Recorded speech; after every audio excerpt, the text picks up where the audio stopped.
received her BA from York University and her teaching credentials from University of Toronto and San Diego State University. She teaches high school English in National City, California. And she's the author of this book, Women Who Launch, Women Who Shattered Glass Ceilings. Hi, Marlene. Welcome to the show. Thanks for having me, Susan. Oh, I liked this book so much.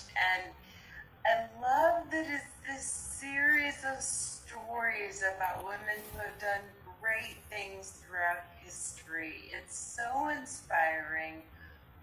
What made you want to address this topic? I know it's not new to you by any means. I've seen your other books, but what made you so inspired to write this book?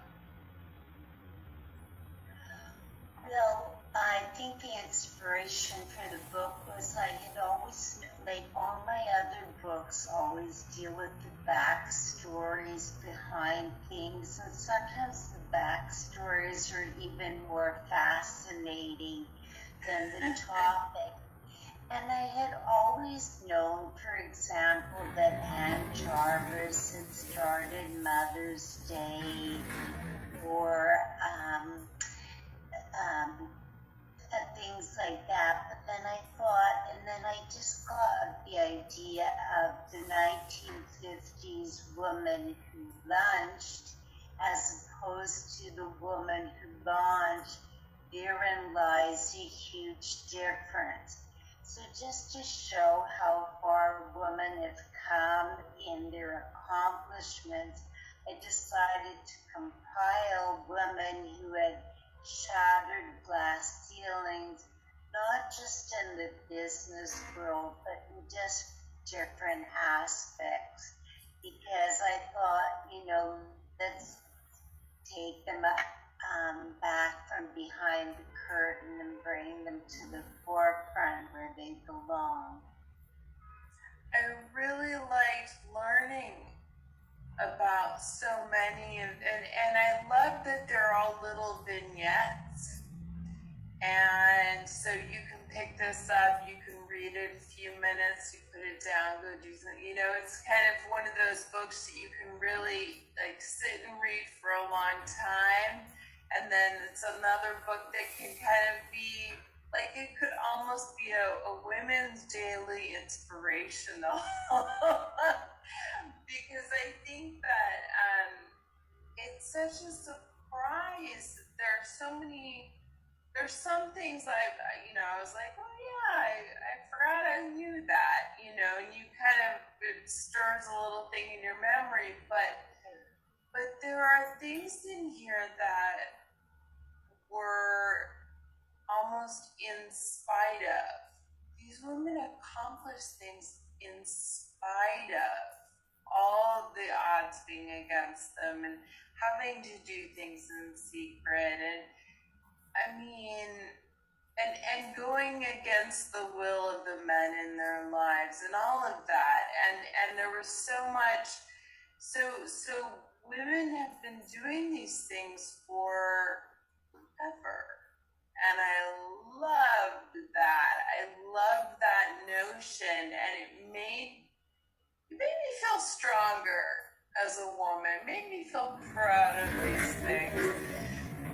What do you think that these women have in common that women could draw from, that women could learn from today?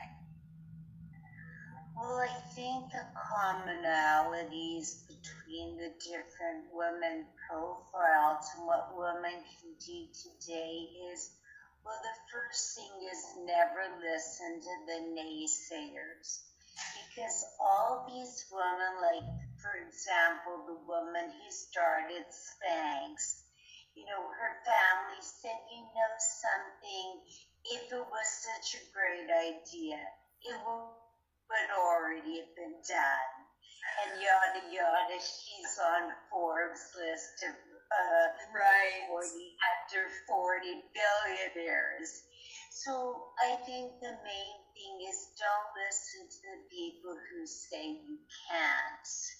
You know, listen to your own, because I think when we come to the end of our lives, what matters not if we failed even, but that we tried.